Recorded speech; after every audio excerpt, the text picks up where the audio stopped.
I can see on my screen all of the great people who are going to present the project soon. I will just go through some of the notes in the beginning to let you know about how the whole things are going to be. First, I would like to introduce myself. Myself is one of the people who were like just a few years ago presenting one of their like dreams and projects through one of the European Youth Award and World Summit Award like platforms. And I just like, my name is Abdul. And I was like first joining the European Youth Award in 2016. I was myself the overall winner in that year for a startup that I founded. And afterwards, I was like contributing in many of the European Youth Award and World Award Summit like events. Actually, I would like to introduce in the beginning what would you expect in this session. We have for this session actually 8 winners who will present their projects. We have for each winner 3 minutes presentation, and afterwards it will be followed by 3 minutes questions from the jury.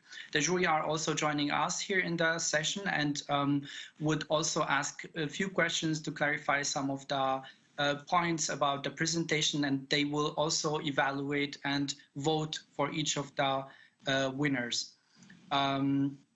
We will see also a countdown for the presentation. It's good for the presenters to keep watching how much time they still have left. And we have also like something special for this year. We have the founder younger than 26. We have like 4 winners today who are going to pitch their presentations from the European Young Innovators competition, and they will compete actually with the winners from yesterday. In the end of the day, we will have like 4 winners who will compete also together later. And some of the notes that also might be helpful is actually for the jury and for the presenters. Please try to turn off the microphone when we are not talking, and it would be great if you keep the camera on, if that doesn't bother you. And for the speakers also, it's important that you don't stress yourself out. Just take your time, present your presentations, and when you are ready, I will tell you to start, because we can see your screen from our video here, and I can tell you where to start the best. And please, again, for the jury, try not to forget to vote in between, like during the presentation or afterwards or during asking the questions. And the most important thing actually is just to enjoy this session. It's not another boring meeting where we all sit and just watch a video where people are moving. It's actually something very important for all of the people who are presenting. They are going to present part of their dreams. Now it's because of the special like occasions that we are going through, we had to do it online, but hopefully we can feel the spirit of those great people who are going to present their dreams really, and to show all the great effort that they had to do like for the last years or maybe months. I would maybe go directly to announce the first presentation or the first winning project that's going to present. Actually, I was really impressed about all the amazing like trends, IT trends they combined in one project. It's like all the AI, the drone technology, the IoT, the machine learning, they combine it all in one project to make it some very unique solution. I was also impressed in the beginning, like how they would be able really to combine all these great things. I will let the rest to be presented by the team itself. So I would love to ask, please, the Agro Smart HSI to start presenting their project. And I will let you know as soon as I see the slides on my screen. Okay, I see it well. So please, you can put it also on full screen. Okay, perfect. I think we are ready. Please, you can take your time and start. Thank you. So good day to everyone. My name is Augustas Alešūnas and I represent the company RT21. Just to fly back a little bit to the past, we founded the company in 2008 by having only 2 people in the team, and now we are the biggest leading boutique agri-food innovative solution house in the Baltic states by having more than 70 people and operating in the Europe, of course. Southeast Asia, and Middle East. And today I would like to talk with you about the sustainability, but the difference between the environmental sustainability and the financial one in the agriculture business. And yes, of course, you all know that we demand from the farmers to become more green, to become more environmental friendly, but still there are some challenges. And the biggest one is that yet till now, the farmers mostly, they're using the chemical products and fertilizers, let's say, by their own eye or their own expertise, not using the tools which are in the market and you know, the market brings to them. And this causes two main problems. The first one is because they are consuming too much of fertilizers and chemical products. They're spending much more money than they could. And the second thing is, of course, because, you know, they are polluting the soil. And secondly, because of, you know, fungicides and herbicides, they are polluting the crop itself, which we consume, so it's bad to everyone. Now, what we've done is we created, so I call that portable flying laboratory. So it's a system based on the hyperspectral cameras and the AI. And what it does, it's, of course, mountable on the drones and different kind of planes at the moment. And what it does, so when we fly above the field, we scan the crop and we are capable to tell for the farmer exactly the composition of all nutritional micro and micro components in the crop, which means that by looking at that map layer, then the farmer can make the maximum precise diet of how to treat the crop for the future. And firstly, it gives the benefit that he don't need to spend more than it's minimal required for the fertilizers. He saves money. And of course, he becomes much more friendly to the environmental and he is protecting the soil. So once we started to do the business, it was 2016, we were thinking about the scalability. And we started by scanning the big fields, open air. Now we are moving to the greenhouses. We were working on the grain, different kind of types. Now we are going to the more high-value add crops, such as olive trees and vineyards, wine trees. So I think that the solution can be tailored to any kind of farm type all around the globe. Until now, the achievements are okay, I would say. Of course, we are striving to get much more and achieve much more. That's why I'm here today. But till now, we became the part of the biggest consortium, AT Foods, IOF 2020, by having this specific technology as the use case. And till now, we attract more than €4 million to bring this technology to the market. So if to wrap up what we do, I think is we are trying to make alignment between the environmental sustainability and financial benefits for the farmer in agriculture. So thanks so much. Great, thank you so much. I would also start to ask, please, the jury to ask questions if you have any, please. Okay, I might make a start.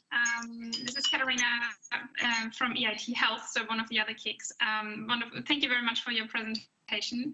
And I would be really interested to find out how you found the right partners for your project, please, and how you're incorporating all these different corporate partners into your project, knowing that you're part of the knowledge and innovation community that's supported by the EU. Thanks for the question. So, well, as I said before, we are big technology development house, but yet because the technology is really related directly to the agriculture, I was looking to find a big enough and proper partner from the agronomical perspective. So we cooperated with the biggest holding and the biggest company in the Baltic states, which is called Agro Concerners, or Agro Holding in English, that would be. So they are having more than 50,000 of hectares of land. And of course, they are also distributors of different kind of fertilizer and chemical products for the farmers entirely in the Baltics. So by having about 50 agronomists from their side and mathematicians and agronomists and engineers from our side, I think we did a perfect match because we scanned more than tens of thousands of hectares within those 4 years of development of technology. And without that data, the AI wouldn't work because, as you know, AI needs data as the food for us every single day life. So this was the most important thing. Thank you. Thank you. I would ask the next jury, please, Tipau, to raise the question, please. Okay, thank you, Augustus, for your presentation. Do you see yourself as a software vendor, or is there also a hardware part included in what you guys do? Good question. I like that one. So the service for the farmer, we count that it's a hardware for the service, as a service. because the cameras and the planes are kind of still expensive nowadays, right? But we as the company, we sell the IP and data processing within our AI algorithms for the distributors, because we don't want to go directly to the market. We use similar companies as in the Baltics. I mentioned the Agro concerners. Now we already have the partnerships in different regions, for example, MENA region as well. So they do the physical field work, they scan the fields, or they do the scan in the greenhouses. Then we transmit the data and we charge the distributor, the service provider, and he deals with the farmer. In most of the cases, they fund the hardware, so the farmer wouldn't need to invest the money in the capex. Mm-hmm. Okay, thank you. Thank you. Any more questions, please, from the jury side? Thank you so much. This is Anshul here. Just a quick question. That's a wonderful presentation. If you could just highlight a little bit in terms of what is the impact on the lives of the farmers, and how does it financially impact them? If you could lay a little bit more focus on that, that will be really helpful. Sure. So we've done the calculations, and now in average, in a percentage way, they are getting up to 15% of savings per usage of the chemical products and fertilizers. And that research was done not only by us, but by the Wageningen University in Netherlands, with which we cooperate. And we did test fields and test trials for the past 2 years. And Wageningen is, I would say, the guru in the agri sector in Europe. But the main idea is like when we provide that layer of the map for the farmer with all the micro and micro components, he knows what exactly nutritional elements he needs to put for the crop and not more. And also another thing is that it's important when to put that, because in some cases, for example, if one element is lacking, it will not take another ones. So that composition and the analytical tools which we are providing, they give the vertical and horizontal, advice, what exactly when and in what kind of quantities to treat the crop which he is growing. Okay, great. We will take one last question from Carlos, please. Hello, thank you very much. This is a very fascinating project here. My question is, are you the first to do this? Is this an innovation in this use of technology, or is this just a particular implementation of it? There are about 4 teams in the world. The closest to us is called Gamaya. They're Swiss-based, but Gamaya moved to Latin America. Now they are working, I think, on the coffee plantations and banana plantations. But the hyper technology, it's still going from the labs and R&D to the industrial environment. I would say by the funds we invested and by the partners what we're having, and by the already fact that our technology is being capable to work with the planes, not the drones. So we are, multiplying the amount of the hectares enormously. We are still the first in the world. Excellent. Thank you very much. Thank you. Okay, great. Thank you, Argue Smart. I would like then to move to the next project. It's definitely a great team also behind it. And actually, the next few winners are going to be in the field of the environment, which is a very important topic for the last few years and always, definitely. And actually, I would like to share with you something like one of the cool things that I found during the pandemic of the COVID-19, that just the first few months is only some statistics were announcing and presenting how Earth is starting to breathe again, because all of these flights, they were reduced, and all the transportation, which was also reduced. I mean, this all give us a message to see how we can maybe one step forward and look at the thing from the big picture. If 3 months or maybe 6 months has made this huge influence on our Earth, so how could be maybe doing more projects and looking more to the future and see how we can do more. So yeah, I'm so happy to announce the next project to start presenting their also perfect solution. It's EVA, your climate guide. Please start slowly to present your screens and take your time whenever you are ready. Okay, I can see everything clear now, so please take your time and start. 65% of all greenhouse gas emissions are emitted to serve our consumption needs. As a result, we are causing irreversible damage to our environment. In order to protect ourselves from this climate crisis, we have to drastically change our behavior over the next couple of years. My name is Antonios, and I'm one of the co-founders of eevie. And today I want to demonstrate to you how we will empower anyone to make a meaningful contribution to solve our climate crisis. The age of decarbonization has now finally begun, and ever more companies and organizations are setting themselves climate carbon reduction goals. But reaching these goals will not be easy. Most companies and organizations do not know where their emissions originate from. They might not think or know of ecological alternatives in the key decision-making moments. And most importantly, they struggle to identify how to cost-efficiently reduce their own emissions. We have spent the last few years in trying to tackling this problem, and in the process have developed eevie. eevie helps companies and organizations reach their climate goals by rewarding employees and members for their climate action. Not only can we thereby help everyone reduce their emissions, but help create authentic company values for the betterment of our future. eevie is in the truest sense a tool for change. eevie uses learning algorithms to help employees measure and reduce their carbon footprint. And for their climate action, they are in return rewarded by their company with carbon offsets so that they can compensate their unavoidable emissions and live a carbon neutral life. More than 23% of the 500 worldwide largest companies have already set themselves strict carbon reduction goals. These companies provide work for more than 18 million people. And together with eevie, there's a potential to reward these people with more than 6.5 billion trees in CO2 offset equivalent in return for their climate action. This is pretty much as half of the USA's entire carbon footprint every year, or 2 gigatons of CO2. It is, from our perspective, a triple win situation for people, for companies, and our planet. We're so passionate about this prospect and to enabling anyone to make a meaningful contribution to solve our climate crisis, one small step at a time. Great, thank you for the presentation. I would please ask the jury to ask raising questions.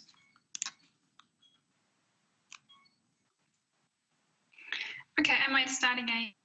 Thank you for this presentation. I have a question regarding your business model. Could you talk to us a little bit more about how you're planning on commercializing that, please? Absolutely. So right now we're actually enabling or selling carbon offsets to the end consumer.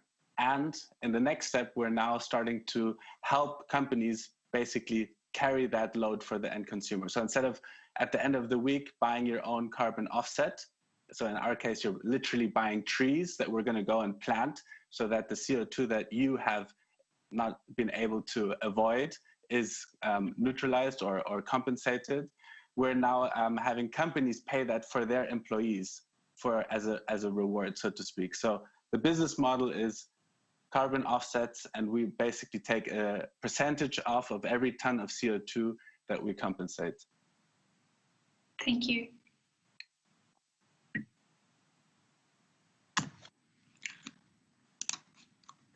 Okay, next question, please. I would ask, yes, please, Eva. Yes, thank you for the presentation. By the way, it's almost as my name, Eva. Very nice name. So thank you. It's very interesting, but I would just like to know a bit more about the digital component behind your product. So what is the key technologies that you implement? What is the digital part of your solution? Amazing. So this is the fun part, obviously.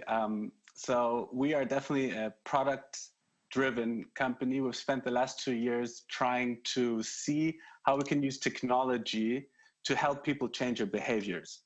And so we've discovered this thing called behavioral design. So there's actually ways where you can help influence people's behavior change by helping them in the right moment, taking the right decisions so that they can feel rewarded, improve themselves, so that they are in turn, so to speak, excited to repeat this. And with enough repetition, they start to take this into their own behavior. So what we have done is we've created a learning algorithm that identifies the context of our users' progress in their goals that they set themselves to advance.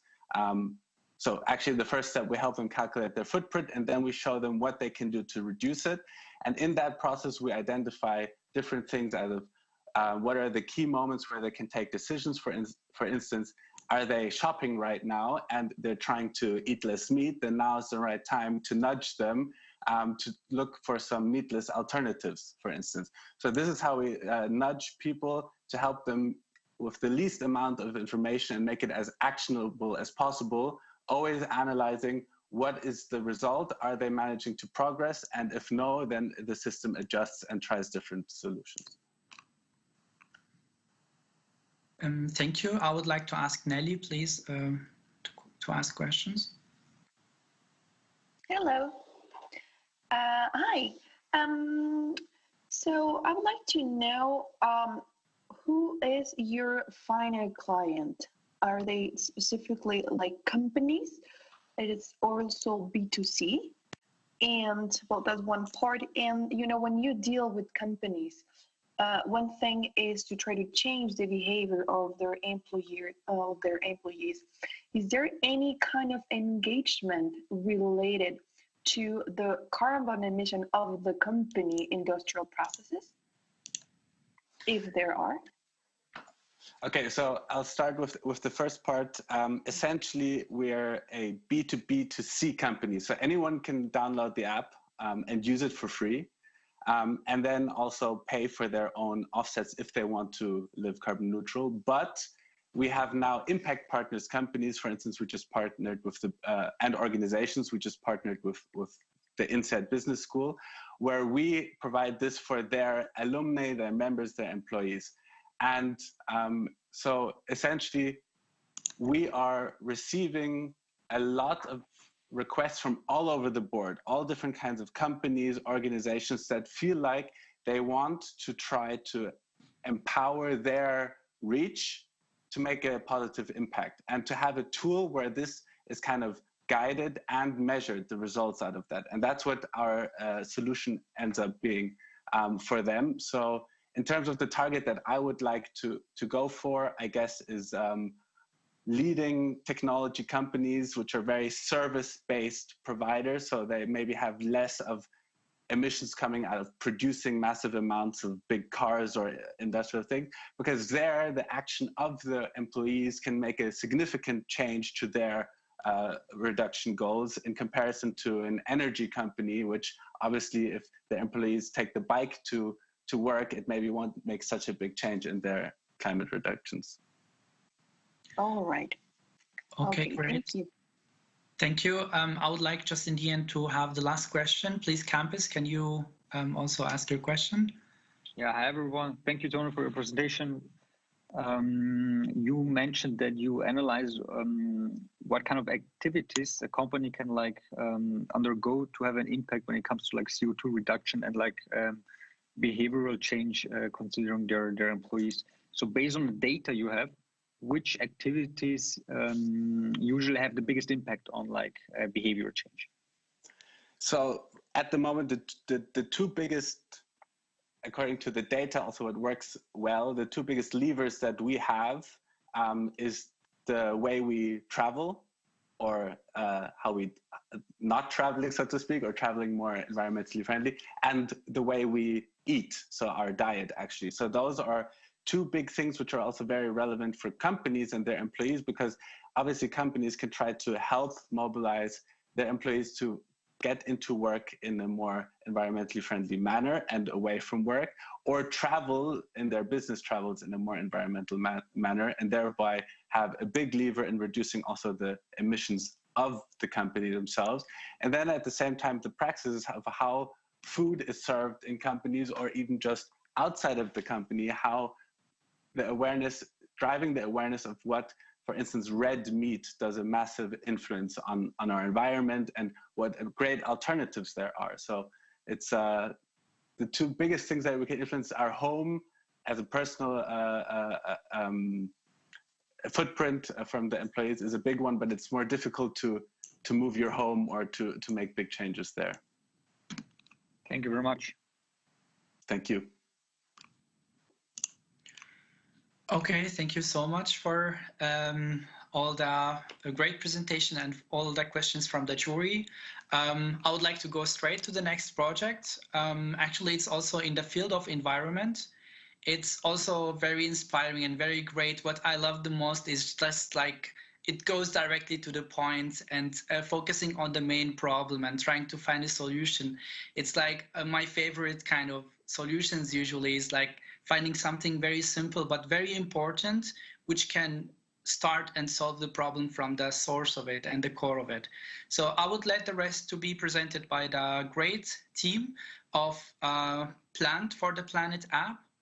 And I can see already a full screen of the presentation, and I think everything is ready. So please take your time to start.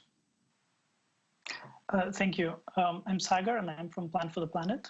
Plant for the Planet is a children and youth-led organization that aims to empower children and bring solutions for climate crisis by planting trees. Almost 10 years ago, we stumbled upon a problem. How many trees can we plant in this world, and how can we plant them? We managed to solve the first part of the problem with help from researchers at Yale University and ETH Zurich. However, the difficult part, the second part in that problem, is how are we going to generate the funds to ensure transparency in the process to plant these trillion trees that we can plant. And this is what Plant for the Planet app is about. We are a team of activists and developers who are less than 25 years old. And we're creating a solution that makes planting trees not only accessible for donors and tree planting organizations, but also for companies to empower or to engage their community. Therefore, the app helps everyone to address SDG 13 and take direct climate action. And in fact, with the Plant for the Planet app, you can plant a tree in less than 20 seconds. And not only can you check our built-in map to make informed decision where to plant trees, but by creating a profile, for example, you can track the trees you planted or donated around the world. And as a part of our app families, the Tree Mapper tool, this allows organizations to provide on-ground data and restoration, a big challenge for reforesters and organizations around the world. And this helps us create not only vegetation change data and acquire high-resolution satellite images, including time series, but also it allows us to mobilize the community to crowdsource the verification data to ensure that these trees are planted on the ground and solve the problem with double counting in carbon offset, especially with reforestation.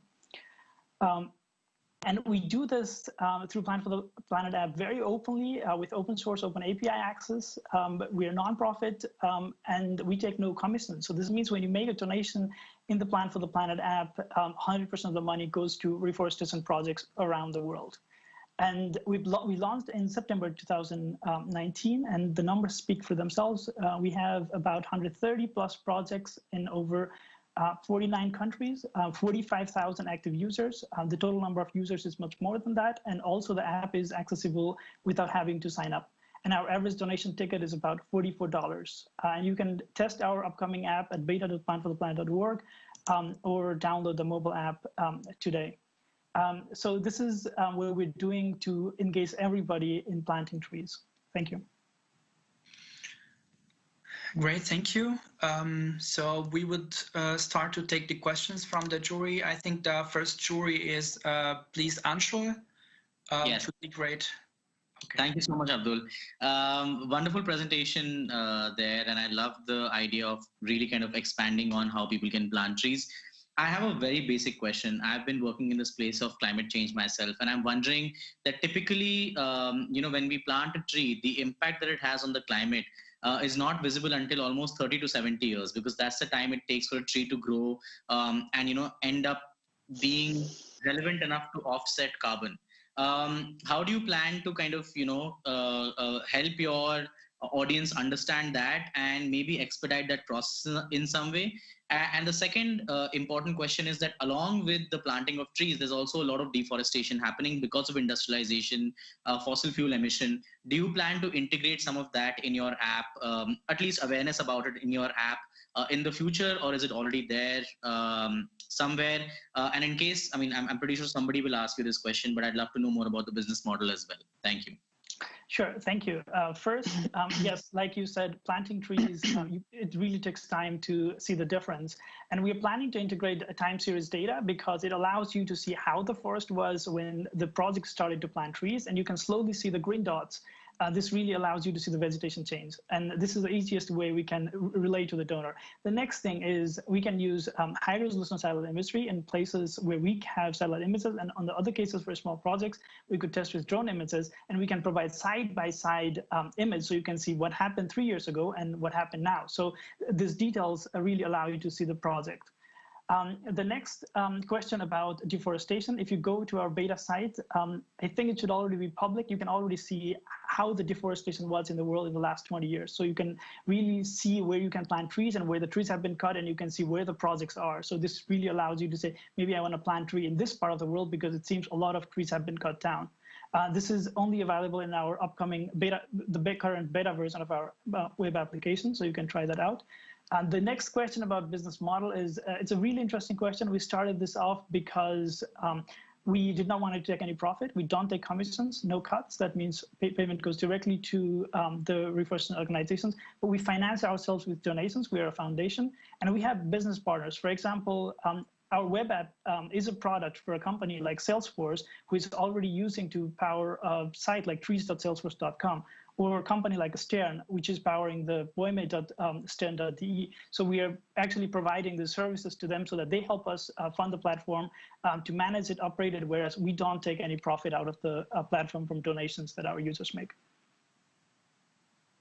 Okay, great, thank you. I would please just love to ask you to make your questions just a little bit shorter so we can have more chances for the jury to point more maybe important points. The next, please, jury is Christina. Please, can you point your question? Yes. Hi. Thank you very much for giving me the floor, and thanks to a very good 3 questions of the juror member. This leaves me with more like a comment to both projects presented earlier, eevie and Plan for the Planet, and is regarding partnerships. Both of them are very, very ambitious projects. It's something that tackles the problem they address. It's something that concerns all of us. And my observation and recommendation would be also to look into global partners such as the climate change, UN especially, in terms of impact. Both of them addresses SDG 13. And I will bring to your attention, unless you already know, and I'm pretty sure the Plan for the Planet would already know because you are a partner of Climate Change Secretariat. I'm talking here about the Race to Zero campaign, which is a global campaign. It mobilizes a coalition of leading net zero initiatives. And it's definitely something you'll very much want to look into. So that's all I wanted to say, and thank you again for this opportunity. And good luck. Thank you. And absolutely, for example, any projects can partner with us because we have our open API platform. So it's open to any startups, business who want to integrate this so that we offer the monitoring platform. If you want to sell trees as a service to your users, that's what the Plan for the Planet app can be. Okay, great, thank you. Please, I would like just to remind the jury, don't forget to vote and check all the evaluation that you want to do. And please also be free to ask any questions. I see that now we have no more questions for this presentation. So I would really like to thank Plan for the Planet app and for the great job you did.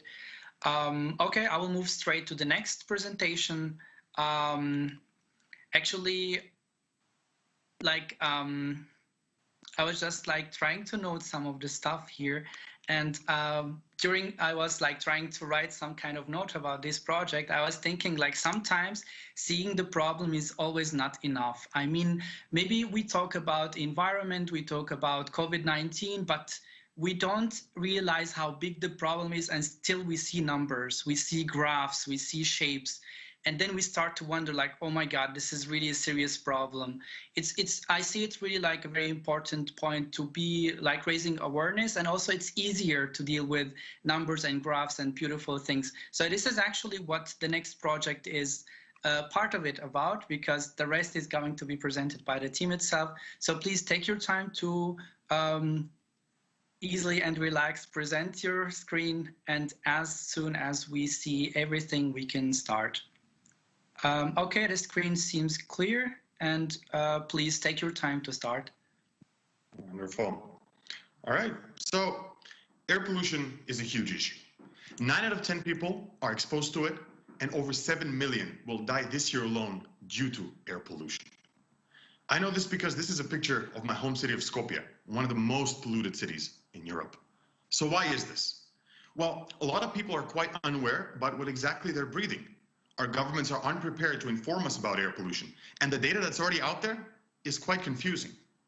And because we believe breathing clean air is a human right, is why we created AirCare. AirCare is an online platform that uses open air pollution data from both government and volunteer measuring stations. It puts it together in a very simple and intuitive interface. In short, with AirCare, you know what you breathe. We started this project back in 2015 as a side project, and throughout the years, it has grown tremendously. This year, I dedicated myself full-time to this because we reached over 500,000 users of the app, and we expanded to over 40 countries around the world, but unfortunately, over 150 are still facing air pollution issues as we speak, so our job is yet to be done. We looked at all our competition as well, because we're not the first air quality app, but both on the community and the data sources axis is where we excel. Because this is what one of our biggest competitors sees in my home city, red, pollution. But this is what we see. We can pinpoint exactly where air pollution is coming from and help both local governments and activists tackle the issue. We also empower our community. We create eco events and workshops and protests to help engage people and create online groups where they can engage together and come towards a future that's more green and clean. This is just some of the things that we have accomplished so far, both eco-protests locally and members of parliament waving around screenshots of the app throughout Balkan countries. But don't take my word. Forbes, Google, BBC, NASA, the UN, The Guardian, and even Japanese magazines have all been covering AirCare. And we even have our own TED Talk. We've won over 20 awards on both national and international level as well. From the business perspective, we work on the B2C sector, but the real gold lies into the B2B one. Here, we're creating a pollution dashboard with all of the data we've gathered so far to help both insurance companies, governments, cosmetic industries, air purifiers, anyone who can use air pollution data to come up with better decisions about their work. We plan to finalize this year, worldwide expand next year, and be the leading data provider for air pollution by 2022. My name is Gorian. I quit a 6-figure job at Booking.com this year to focus solely on this together with my 2 buddies. And we ask you to be part of the solution to pollution. Join AirCare. Thank you. Great, thank you so much. This seems really amazing. So let's start to see the jury who's going to start first. Okay, I would like to ask, please, Christina to start. So the floor is yours.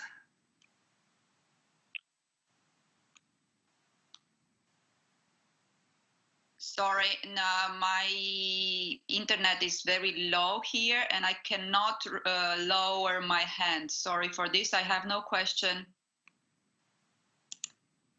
Okay, great. We can move direct to the next question. I will see who's ready. Please, Carlos.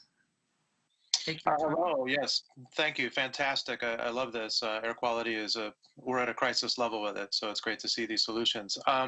So you'd mentioned that your competitors don't have the kind of data granularity to get the level of specificity that your visualization does. But what is it about your technology that's able to achieve this?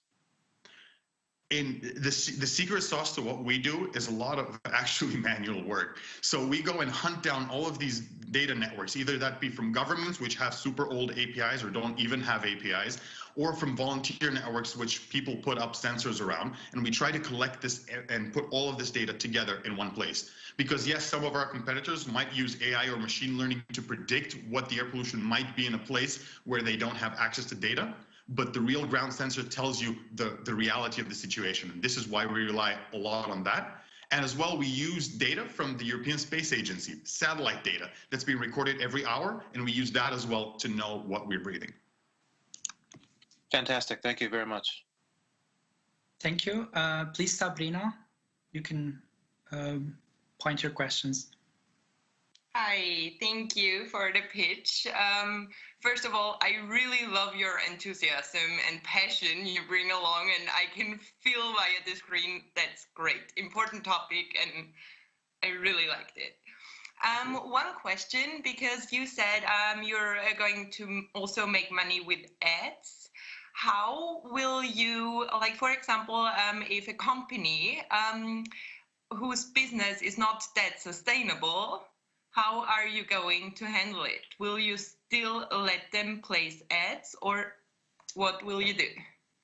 So this is one of the trick questions. We want to make sure that the companies who are advertising on the app are ecological green companies, which actually is the target focus of our users.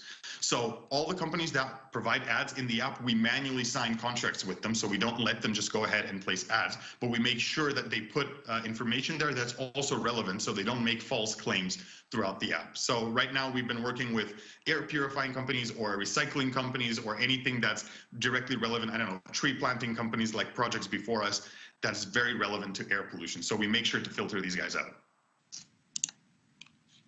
All the best for that, and thanks for the answer. Thank you. Thank you. So I would like please to ask Nelly next to ask the question. Hi, quick question. So you're gathering a lot of data. Are you planning to be involved with making predictions? Right. So that's definitely something we're looking into. We have data over the past 5 years, especially locally here in the region and in the past couple of years globally. We're working together with the local university here. They have a special lab for air pollution, which they can now take this data together with weather data and try to come up with actual predictions that we can then use in our app. So this is actually behind the scenes in development with the local university, and we hope to have a good result out of it and put it directly live in the app. So, sorry, what is this university? This is the Macedonian Skopje University, basically. So Finki is, I can send you a link directly to these guys. All right, awesome. It's a great way to go. Good luck. Thank you. Thank you. The last question then will be by the Jury Liga, please. Hello, Lisa here talking. First of all, I also agree with Sabrina. Your pitch was great, tackling all the points we need to know from your project. That is also how it should be, and way to go, and the enthusiasm were really great, so congratulations. And also the solution is very, very relevant. You tackled very shortly that you're now focused on B2C customer, but you want to go to the B2B, if I understood right. Could you comment a little bit how you perceive, what is your strategy for the B2B market? Right. So we've collected a lot of data throughout the years. Every data point that we take on the hour, we collect in our database. And right now it's gathering dust, let's say. It's not really being utilized correctly. So we said, what can we do with this to make sure that this data is also helpful? We realized that a lot of local governments, especially governments that are interested in helping tackle this pollution, are struggling with data, struggling with finding this data and then analyzing it. And as well as industries, I don't know, air purifiers or cosmetic industries, which use this data to know how to market correct products. So a lot of this data is still relevant to be used. We looked at our competitors who are also selling their own data. We're not the first ones, again, to come up with this. But we realized that these guys are only selling you computer access to the data. And if you are not a computer whiz, then you have to hire programmers for you to understand what this data is telling you. But what we're really good at is data visualization. This is what we've done through AirCare. So we're providing you the service of data visualization on top of all of the data that we get, and hopefully helping governments, activists, journalists, researchers, anyone to tackle this issue even further by going deep into this data. Great. Thank you very much, and good luck. All the best. Thank you. Great, thank you. Like an exception, another last question by Simrit, please. Hi, thank you so much for making an exception for me. I just wanted to brush the topic of traffic.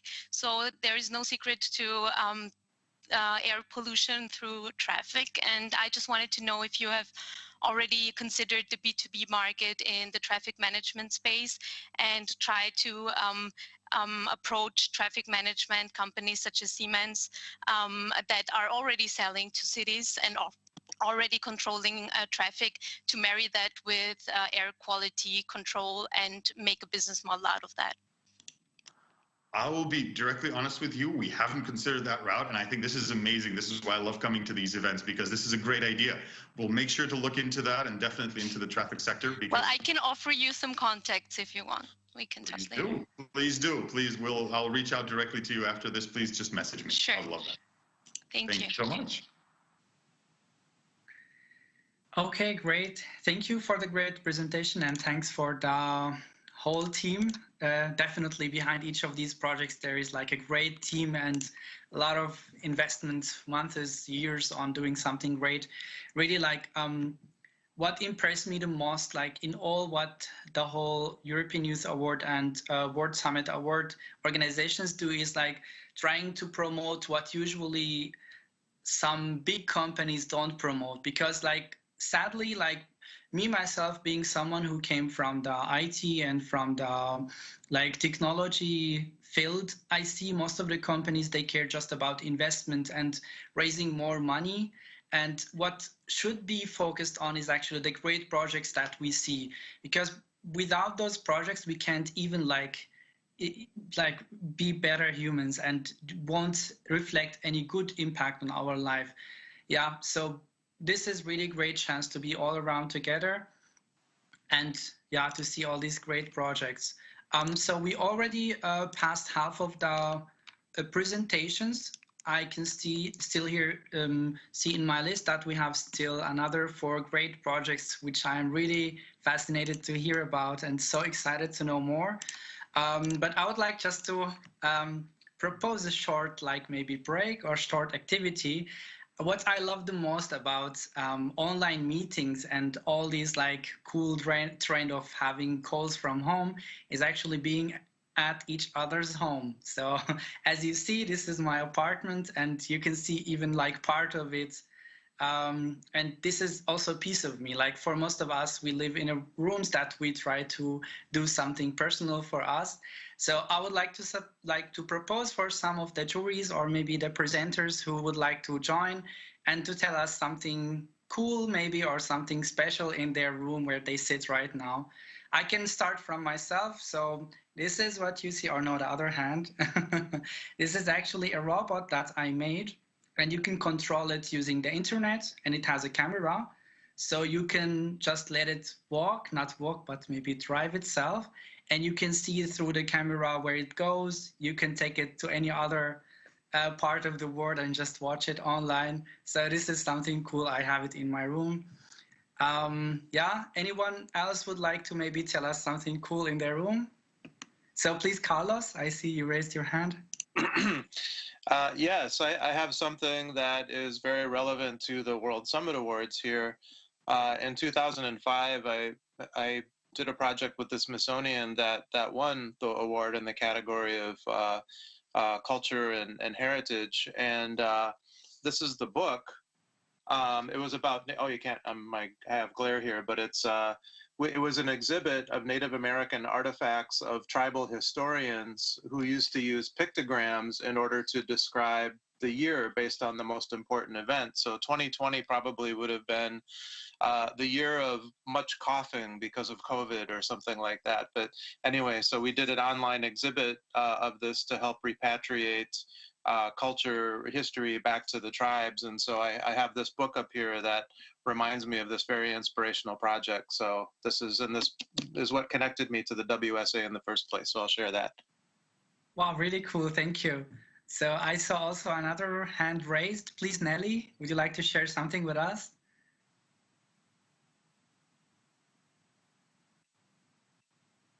Yeah, sorry, no, it was a mistake. It just, you know, like, Okay, it was a bug.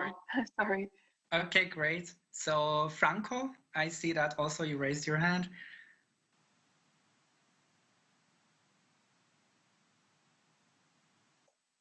Hi, you mean me? I think so. Yes, please. Yeah, no problem. Ligia here. You know that Franco is my surname, so that happened. Actually, I don't know if it's something special, but it's something that I really need these days because I really need. I don't know if you can see it. Maybe I just need to take. Can you see it now? It's really relaxing ball that I got. And then I play with my kid, but it's also helping me when I have to work and deal with all the work and all the roles that we have during this situation and lockdown. Yeah, so that's something not so special as Carlos has said, and like meaningful, but has helped, yeah, many times during this situation we are in. Yeah, that's great. Yeah, sorry, I owe you an apology because 2 times I was pronouncing the name, yeah, mistakenly. So hopefully this would be okay. But yeah, actually, this is the online spirit. So we have actually no chance to be like, yeah, before that introduced to each other. Okay, great. Thank you so much for sharing. This is really what I love the most about, yeah, being online. Also, I had this feeling when I contribute like online meetings with my colleagues at work, because we always meet each other just in the office or maybe at school or whatever, and we just see each other with the clothes that we go to work with, but we don't see people in pajamas sitting in their like room on the couch or maybe something. This is really bringing a very cool and comfortable feeling, which I really love the most. Okay, great. Thank you again. Maybe we can move to the next part. I'm also very excited to see the rest of the presentations. As I recognize, like the rest will be about the World Summit Award Young Innovators, like under the age of 26.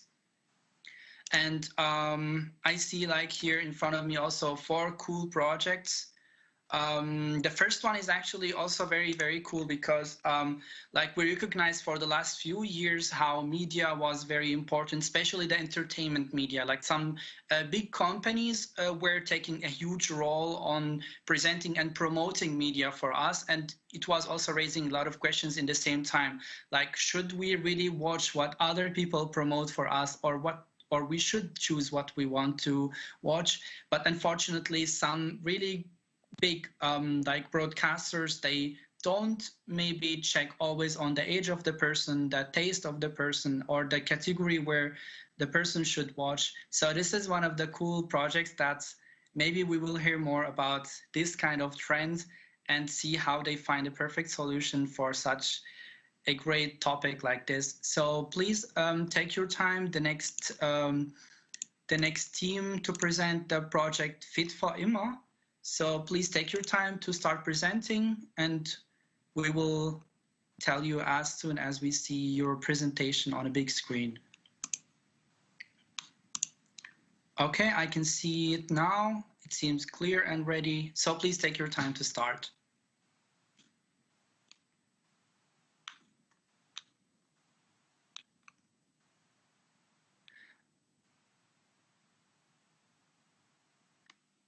I can see maybe the sound is muted, so... Yes, sorry, I was muted. Okay, great. Yes, please take your time and just relax. Good afternoon. My name is Nico, and I represent the team of Fit for Immer. Would you take a second, just a minute, because your screen was still not presented. So maybe the technicians would help us. Just a second, sorry about that. Yes, no stress. Please take your time. We still have a lot of time in front of us. Right, just to confirm. Okay. Now see my screen and you can hear me. Yes, it looks perfect. So please take your time and start whenever you want. Sorry about that. Right, I'll just start from the front. Good afternoon. My name is Nico, and I represent the team of Fit for Immer. Western Europe, and especially our home country, Germany, are facing the great challenge of demographic change. People are getting older, and the numbers of staff in elderly care cannot keep up. Within only the next 10 years, the number of people requiring care will increase by 30%, and the costs are skyrocketing. Whenever there's too little staff, savings have to be made. Elderly homes thankfully refuse to save in individual care. Instead, they often cancel group activities in elderly fitness and entertainment due to the cost pressure, leading to less frequent mental and physical activities for the elderlies. We asked ourselves the question, why do younger people profit so much from the digitization and fitness and entertainment, while the people who need it the most are left out? We wanted to do something to close this gap, and we created Fit for Immer, a streaming service technically comparable to Netflix, in which we publish fitness and entertainment videos carefully tailored to the needs of the elderlies. It leaves staff with more time for individual care, helps in the prevention of mental and physical health issues, and provides for a higher quality of life for the home residents. Also, it is COVID-friendly and can be utilized in groups or alone. Next slide, please. Each of our videos are between 25 and 45 minutes in length and combine the three elements music, fitness, and relaxation. They are created together with physiotherapists and trained musicians and in cooperation with universities and are performed by eager students of music and sports. Interested homes can access our services in a subscription model, making our project highly scalable. Next slide, please. And as you can see, the residents enjoy it. We've been in several homes to evaluate our product and have used their individual feedback to improve our product to perfection. We were challenged by COVID in terms of winning clients and training staff, but are constantly motivated by good feedback and are looking into expanding our product with modules such as virtual reality or by exploring new markets. Although our rollout is being slowed down by the ongoing pandemic, we are confident that our venture will relieve homes and make the residents happier. Next slide, please. We are the team of Fit for Immer, and we want to give back to the older generation. Thank you. Great, thank you so much. So that was great, definitely. Yeah, I would like please to ask the jury to raise the questions. And let's see what we have first. Sorry, the name was not presenting well, but I see the first question is ready. So please go ahead.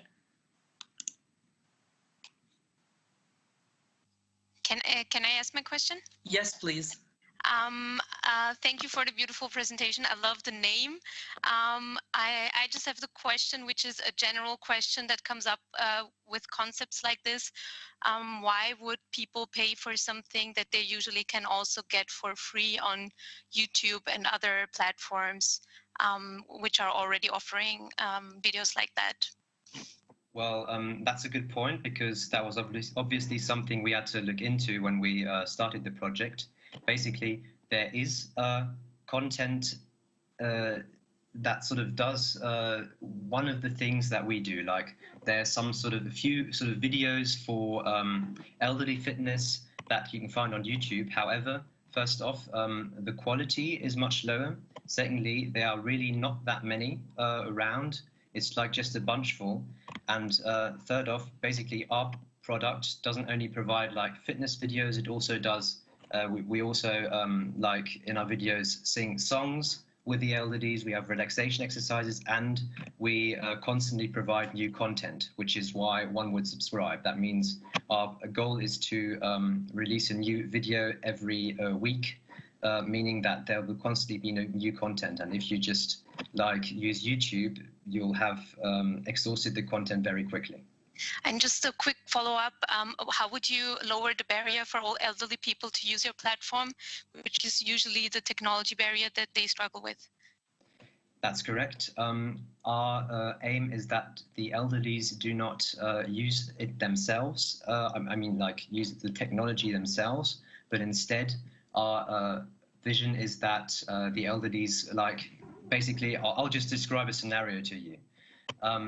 One of the nurses gets like something like 20 elderlies, 20 residents into sort of one big room, and then everybody sits there. The nurse puts the video on, and then the elderlies take part in the video together. That's how we've done it up to now in all the homes we've been into. It's worked great, and the elderlies have enjoyed it that way. Great, thank you. Thank you, great. The next jury, please, Barbara. Yes, hello, thank you. My question has already been answered. It was the same, but I have another one. What makes you different from other providers? Are there other providers in this field? In this field, no, there are no other providers that use exactly this niche that we do, which is, well, yeah, well, we don't have really any direct competitors, actually. Okay, thank you. So the next question will be by Campus, please. Yeah, thank you, Nicholas. When it comes to like goals or how many people you want to reach, and what are your plans? What are you looking at? What are you looking for? Well, our first plans are to expand throughout Germany. In Germany, we have a total of about 15,000 homes in which we could, in theory, have our service with about an average of 60 people per home. Apart from that, expanding into other German-speaking markets, because our product is currently only available in German, will be pretty easy for us, like, for example, Austria or the German-speaking part of Switzerland. And above that, in the future, we are also looking to expanding into other European markets speaking other languages. A good example would be the Netherlands, which is also very close to our company's headquarters. And we have evaluated that the only big change we would have to make in the videos would be the music part, because lots of old residents in other countries would not relate to like the old German songs that we have sung there. And we could either use subtitles or have a voiceover for the other languages, or we could also just build up a new production team in each country we want to expand into and have them make our own videos there. Thank you very much. Great, thank you. So the next question will be by Sabrina, please. Hi, thank you. So two brief questions from my side, please, if possible. First one would be about your team's background, because developing such a program, specialized on fitness programs for elderly people, like how do you know their needs? Like where do you get this information and know-how from? And the second one, if we were talking about elderly people being in care, there are a lot of different needs. Like, where would your product need to stop, or how can you serve the different needs of these person groups? I'll go on to answer the first question first. We are working together with physiotherapists. We've developed the first sports exercises that we needed with physiotherapists, and have had them validated by University of Osnabrück, where we had a master's degree thesis which has been actually written about our product. And the music parts, we have worked together with several homes to find out basically what kind of types of music the residents like, and we have 2 music students actually on our team, which facilitates the production of that topic. Going on to the second question, I'm sorry, can you repeat it for me again? Sure. I was just when I think of people being in care, there are a lot of different types and therefore different needs. Where would you need to draw the line, and how do you serve the different types of needs? I remember now, right, thank you. Basically, our product aims to address the maximum amount of people in the homes. We do this by having all our sports exercises being basic, like sort of activating the muscles, but all being like sitting down. So for example, residents sitting in wheelchairs can also still take part in the exercises. That is one limiting factor. And the other limiting factor, which we have to take into consideration, are residents with dementia and similar diseases. And we have actually tested these our videos with groups where also some of the residents had dementia, and we learned that the dementia patients actually still kind of take part, and it works with them, and especially the musical part, which there's also scientific research which suggests that actively making music and singing songs can reduce the risk of dementia and sort of counteract it a bit. And we've seen actually that the dementia patients that we have had there have also sort of blown, started singing the songs while they were first sort of rather inactive, and it was actually very beautiful to see. And we hope that we can address as many people as possible this way. Thank you. Okay, great. Thank you. So it was a great presentation, and thanks for the jury and the questions. So thank you for Fit for Immer, and wish you all the best of luck as always. Thank you. Sorry for the little fuck up at the start. It's okay. Thanks a lot for everything. So let's move to the new winning project and the new presentation. Actually, we are going to shift a little bit to another field of technology. We are going to focus and start on education. It's definitely one of the most favorite fields for everyone, especially if we try to focus on something specific, like on some specific target which is not used to be like light spotted before. Yes, so the next team we have is LevelUp. Please take your time to be ready for the presentation. I can see now the slides. Everything seems great. So please, you can start whenever you want. Brilliant. And you can hear me okay? Yes, great. Great. Hey everyone, my name is Daniel, and this is LevelUp, the first educational game that engages 6 to 12-year-olds, helps their parents stay connected, and saves time for teachers. So what problem are we actually solving? It's simple: a lack of engagement for children, a lack of parent-child understanding, and a lack of time for teachers. What is needed then is a platform to deal with the multivariate challenges of our stakeholders: disengaged children, disconnected parents, and despairing teachers. For children, LevelUp is working on an educational game.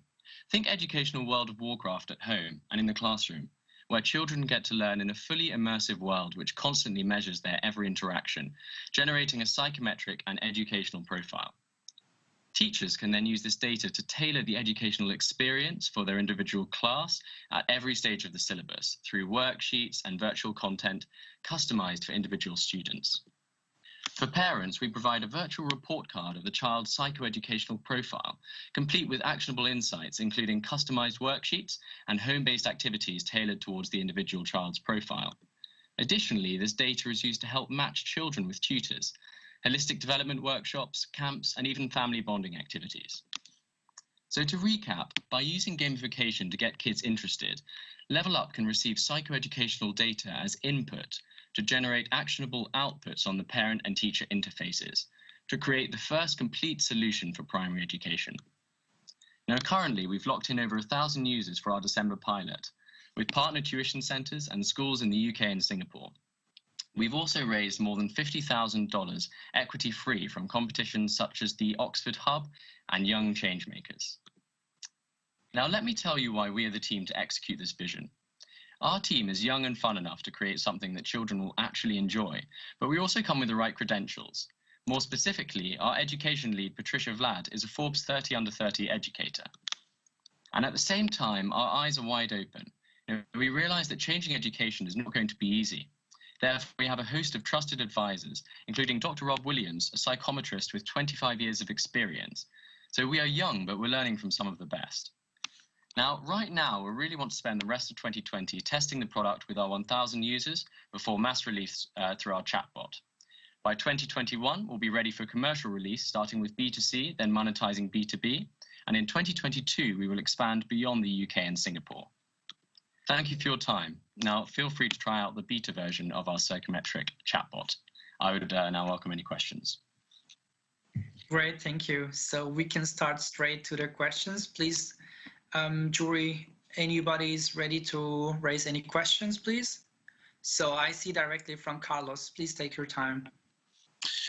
Yes, just to give a little bit more of an idea of where the product development is at, do you actually have a game developed or some kind of scenario that, you know, a game and a learning example or anything like that, or is just conceptual about bringing these things together at this point? Yeah, so so this is just conceptual. That was thrown together by our art team, but we are currently developing the game. We're outsourcing it to Frag Games, who have created a few EdTech games in the past, including Boddle.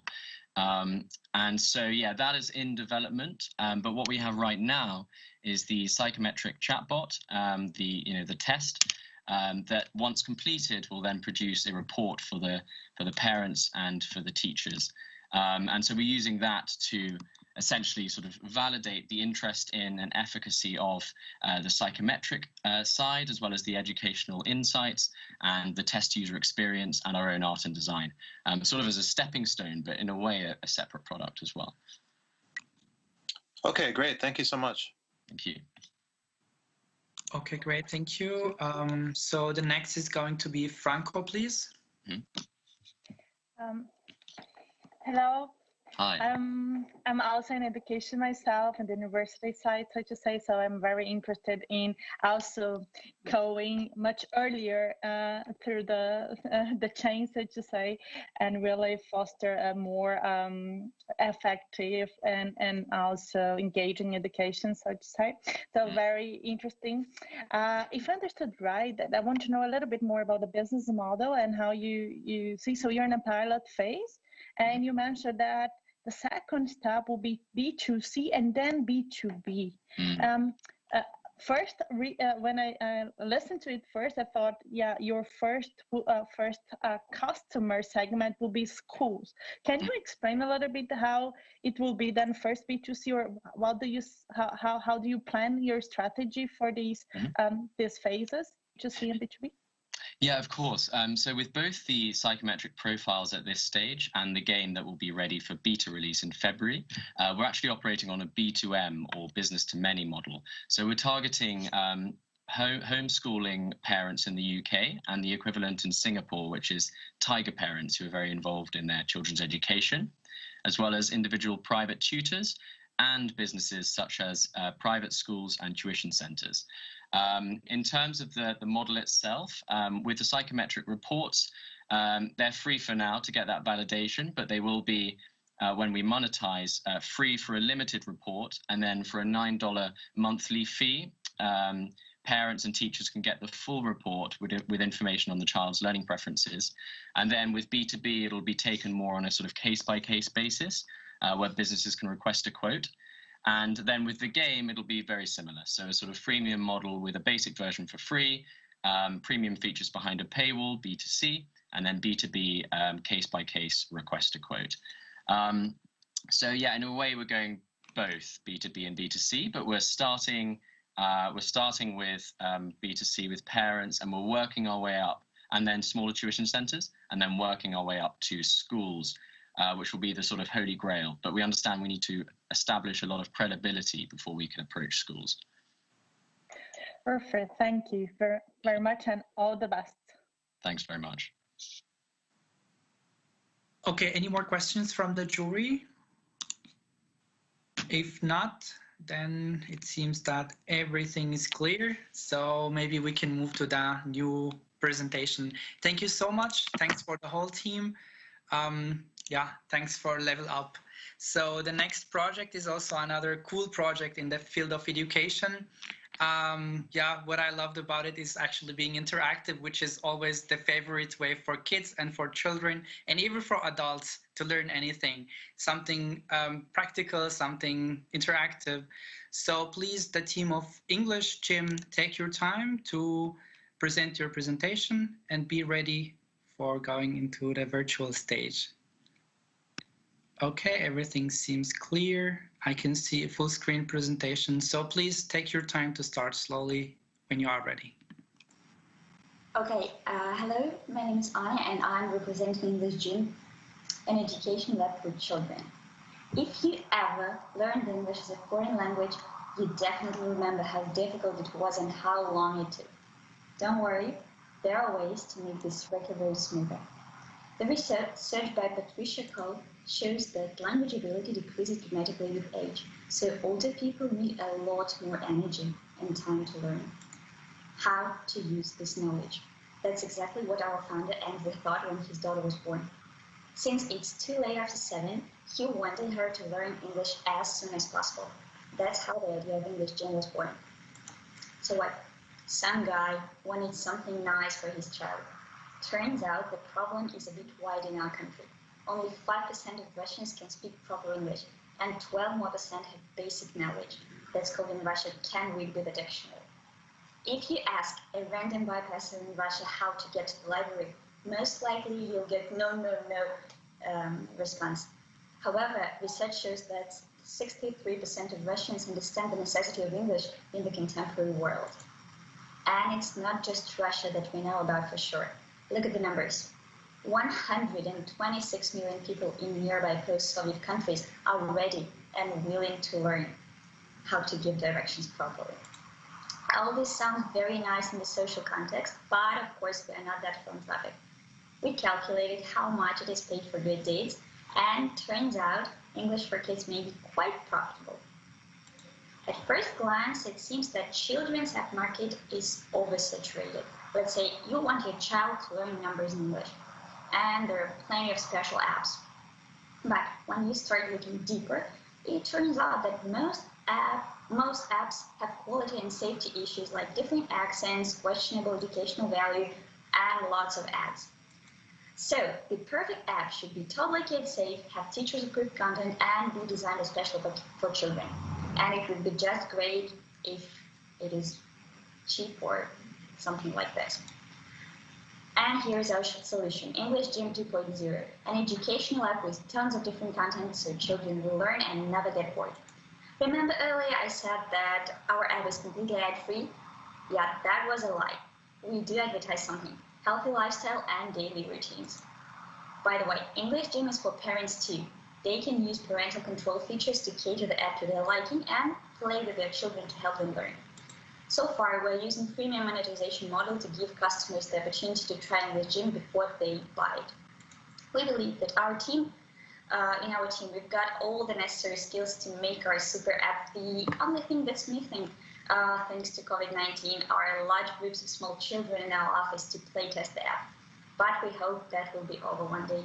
Thank you. Thank you so much. So we can move straight to the jury questions. Please, anybody from the jury have a question already? I see still no hands raised. Okay, perfect. So Ligia, please take your time to... So thank you for your presentation, Anna. And I myself have a child and she is very interested in English already, although it's not our mother language. So I think that for kids with gamification, it's even more interesting. And she learned a lot from cartoons. So I can see a great potential here. But my question is, first, if you already have paid customers in your model, and if you already have, how many do you have at this point through your app? And then what's your strategy to reach the next 10 times or 5 times what you already have? Okay, so we don't have too many paid customers in our app yet because we have introduced the payment system not very long time ago. However, we are planning to expand it a little bit with the help of local bloggers like mom bloggers, and also we are planning a massive advertising campaign in child's restaurants in the nearby area to start just promoting it. And about the freemium, so you have already a good testing from the freemium users. How many users do you have in your freemium? Right now, we have around 5,000 installs, and the user base is growing Okay, thank you very much. All the best. Okay, thanks. So any more questions, please, from the jury side? So please, Liva, you can take your time to ask questions. Yeah, thank you. Thank you very much for the presentation. I think the competition in this area is already quite big because gamification is, I think, is the buzzword for all the education in different areas, especially when it comes to children. So then the quality of the content that can be accessed is the main thing that is decisive, which app is selected by parents, first of all, of course. So how do you work with that new content? How do you develop that? How you ensure that what you provide there is really attractive and as well educational for the kids?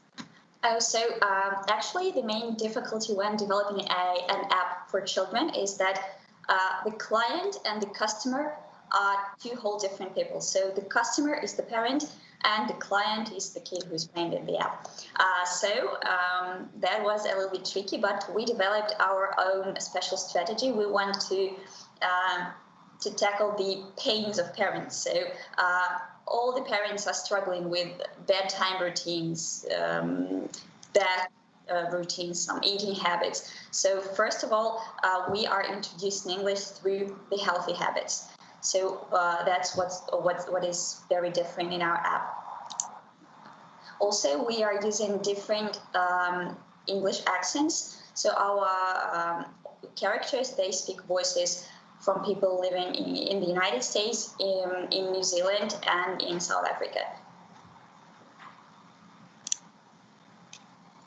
Thank you. Okay, great. Thank you so much for the presentation. I would like to apologize for taking more questions because we are very close to the end. So thanks a lot. Thanks for the whole team from English Gym and wish you all the best of luck. So what's cool is actually we started with agriculture project in the beginning, and this is how we will end our presentations too. This is actually a very cool chance. It's also one of the very inspiring and cool projects. Actually, I'm also myself very interested to hear more about. And yeah, this is definitely very trendy in the moment to use smart technology to help us doing the agriculture. So please, I can see the screen now. So everything seems to be ready. Take your time whenever you are ready to start presenting. Thank you. Hello, everyone. I'm Lado, the co-founder of Agro, Serv, and I'm so happy that I'm here. Now let me represent our project. Most farmers in Georgia own small lands, and there is no proper supply chain between farmers and agricultural service providers. Because of this, farmers don't have the opportunity to carry out several agro-technical activities on agricultural lands. On agricultural lands, agro-technical activities should be carried out all year round. And there is a need for various work to be done, and this needs agro-service. It takes a long time for farmers to find a labor force or equipment. Due to complexity of search, the provided services often delayed, and also it's with poor quality. Our experienced team creates a platform where it will be possible to connect service providers and these service recipients. Farmers are looking for suitable service providers on our website according to desired parameters. These parameters are price, rating, service area, size of labor force, and etc. Also, we offer to organize agro activities. The farmer can contact us and we organize desired activities. The population of Georgia is 3.7 million people. The number of official farmers is over 200,000. In total, the sector employs 659,000 people. Our next stage is to go to regional market, where there are similar process to Georgia. Our main target is farmers with small lands and agricultural service providers. Also, we want to enter East Europe. It's our scope also. We connect these two sides to each other through a platform and hotline. Interested people can find all resources they need on our website. Our main source of income is organizing agricultural activities, paid applications, private specialists, agricultural market, and also advertising. We don't have direct competitors in Georgian market, but we consider Kalo and Agronauti to be our indirect competitors because they provide this service in agro market and educational field. Our team consists of people with great experience in various fields. One of our team members, Dato, is a marketing specialist, and he is marketing researcher in our team. I have years of experience in startups and project management, and I'm leading the full cycle of this project. Also, we have the members from the agricultural fields. There is old proverb which use in different situation, and let me use it now to accordingly. If there is a will, there is always to way to make an environment a better place for us to live. Thank you for your attention. Thank you so much for the great presentation. So let's move over to the jury and see the questions. I can see already the first question is ready, so please go ahead. Thank you. Thanks for the presentation. I'm just visiting your website and there is not a lot on there. How far along are you with the platform? How many partners have you on board already? And what is your plan for expanding this concept? Thank you. Thank you. Thank you for this question. We already have 200 service providers, and we were on stage beta. We was beta version. We had beta version, and now we are developing our full version because we now have support, financial support from private sector, and we can to develop our full version, and there will be full features for customers. And then we want to enter. Our next stage is to go regional market in Armenia and Azerbaijan, and next stage is East Europe, and first country in Europe will be Ukraine, and next is then the other countries also. Thank you. Thank you. Great, thank you. So any more questions from jury, please? Take your time if you are still trying to think about any. Yes, please, Nelly. Yeah, so I would like to know a little bit more about your revenue streams. Thank you for this question. I already mentioned that our income will be from private specialists. Also, our main scope is to our income will be from organizing agro activities and also advertising, because we have a platform. Actually, it's a place where everyone can to post any job, and every user can own page where they can to space information about them service, and every farmer can to find suitable labor force or equipment. And now we have communication with government, because this field is under government in Georgia and also many CIS countries. And we want to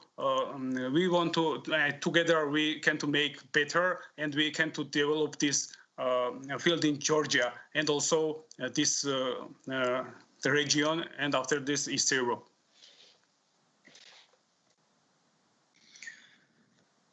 Okay, great for answering the questions. Thank you so much. I think we are about the end of the presentations. So thank you, Agro Servo, for the presentation, and thanks for the whole team. Wish you, like always, all the best of luck.